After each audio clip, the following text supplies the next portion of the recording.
Il y a 25 ans, BMW dévoilait son tout premier SUV et en profitait notamment pour poser la première pierre de sa désormais grande famille des modèles X. Je vous parle bien évidemment du BMW X5. Après 4 générations et plus de 3 millions d'exemplaires vendus depuis son lancement en 1999, eh bien le SUV allemand fait peau neuve, comme vous pouvez le voir, avec une 5e génération, la G65 pour les connaisseurs. Alors ce nouveau SUV familial se réinvente totalement à tous les niveaux et notamment sous le capot puisqu'il adopte pour la première fois une motorisation 100% électrique. Mais rassurez-vous, puisque BMW a tenu ses promesses et offre une large gamme de motorisations. Je vais vous expliquer tout ça en détail.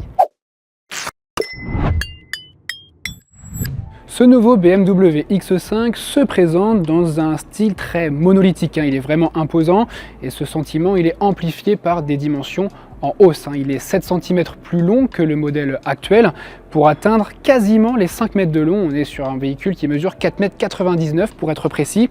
Et puis pour la petite anecdote, c'est 35 cm de plus que le tout premier X5 lancé en 1999. Alors côté design, vous avez sans doute remarqué qu'il adopte les codes stylistiques des récents modèles BMW et notamment du iX3 avec désormais Sierrico verticaux. Ici on est sur une version haut de gamme donc avec l'iconique Glue. Et puis le changement aussi important qu'on peut noter, c'est cette nouvelle surface vitrée ici qui intègre les blocs optiques avec une signature lumineuse qui est là aussi inédite en forme de X. On est ici sur une version 100% électrique, donc on a une partie basse qui est pas très ajourée. Sur les versions thermiques, la grille d'air sera plus ajourée pour le coup pour permettre le refroidissement du moteur. Qui dit gros engin dit évidemment grande jante. Alors le catalogue comprend des tailles de jantes qui vont de 21 à 23 pouces comparé à l'ancien modèle qui lui se chaussait de 20 à 22 pouces. Au niveau de la partie latérale, là on remarque vraiment que le design est très épuré. On n'a pas de ligne de caisse, tout est vraiment lisse, ça c'est pour favoriser évidemment l'aérodynamisme du véhicule. Pour autant, le CX, donc le coefficient de traînée de ce nouveau X5 reste quand même assez élevé, il est de 0,28. Forcément, on ne peut pas faire de magie avec un véhicule de ce gabarit. Autre changement à noter, ce sont ces petites poignées de porte qui servent aussi à l'aéro. Et puis maintenant, on est sur des véhicules qui sont plutôt assistés, il faut le dire. Bon, logiquement, la portière s'ouvre automatiquement, mais bon, là, elle est un petit peu capricieuse, comme quoi une ouverture traditionnelle, ça reste quand même la meilleure solution. Et puis on arrive sur une partie arrière qui, là aussi, apporte beaucoup de changements comparé à la version actuelle, puisqu'elle reprend, comme vous pouvez le voir, là aussi, les derniers codes stylistiques de la marque, notamment ceux du BMW iX3 avec ces nouveaux feux, ce bandeau, mais qui ne parcourt pas toute la largeur du haillon, comme c'est le cas chez de nombreux constructeurs aujourd'hui. Ici au centre, on a toujours le joli logo BMW. Puis comme je vous le disais, on est sur la version électrique, donc pas de sortie d'échappement. Elles seront évidemment visibles sur les motorisations thermiques.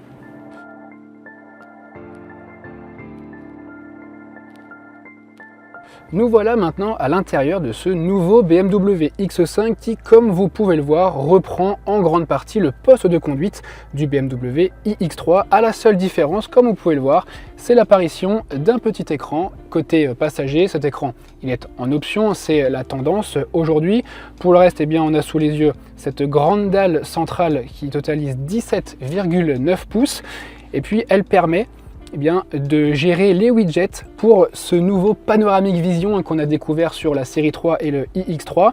Alors pour le coup, c'est assez intuitif et ergonomique puisque le regard est directement porté vers ce panoramic vision. Et pour ceux qui n'aiment pas trop l'affichage tête haute, avoir les informations au centre de la vue sur la route, c'est plutôt pas mal comme système. Comme je vous le disais, on peut gérer les différents widgets, on peut mettre 6 widgets différents que l'on balance un petit peu comme serait avec son smartphone sur cette petite dalle.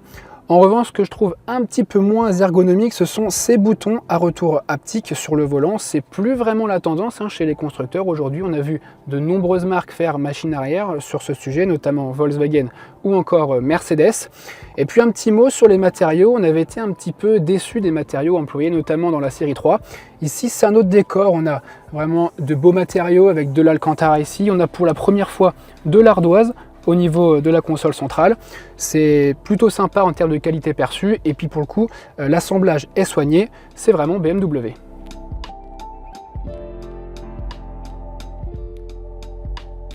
On est passé à l'arrière de ce nouveau SUV familial qui profite d'un empattement supérieur à 3 mètres, c'est quelques centimètres de plus que le modèle actuel qui, disons-le, offrait déjà quand même pas mal d'espace. Alors sans surprise évidemment, on est très bien installé dans ce nouveau X5, on ne manque vraiment pas d'espace, que ce soit aux jambes, à la tête ou aux épaules. Et puis si on parle un petit peu du volume de coffre, eh bien c'est la même capacité que sur le modèle actuel, avec 650 litres dans cette configuration et qui peut atteindre plus de 1800 litres une fois la banquette rabattue.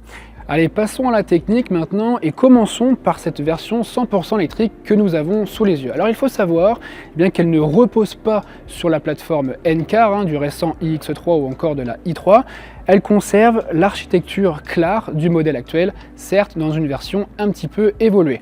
Pour autant, eh bien, ça n'empêche pas ce nouveau X5 de profiter des technologies du récent iX3, notamment au niveau de sa batterie qui est équipée de cellules cylindriques comme sur le iX3, sauf que celles-ci sont un petit peu plus grandes, elles ont été agrandies de 3 cm, c'était une volonté de BMW pour proposer un pack de batterie à la capacité très élevé, puisque résultat, eh bien, ce X5 profite d'un accumulateur de 141 kWh.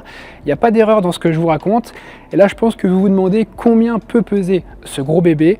Eh bien, il pèse près de 2,9 tonnes sur la balance. C'est pour ça que le terme de gros bébé est plutôt approprié à ce véhicule. Côté recharge, le nouveau iX5 ne fait pas dans la demi-mesure avec une architecture 800 volts qui permet une recharge rapide en cours en continu de 460 kW.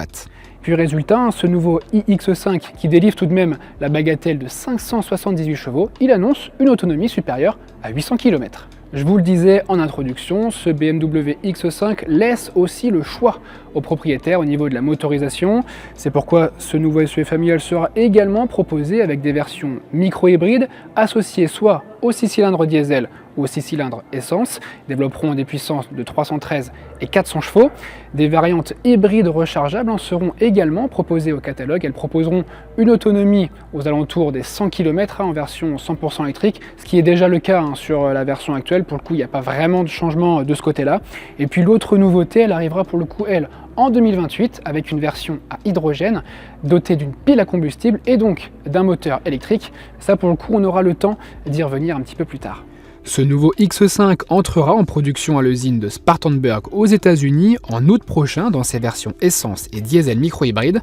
Sachez qu'en France, ces versions seront disponibles uniquement sur demande car leurs émissions de CO2 élevées entraînent un malus exorbitant. Sachez qu'en 2027, le bloc diesel devra s'acquitter d'une taxe supérieure à 70 000 €, tandis que le moteur essence verra la facture grimper à 90 000 €, le malus maximal.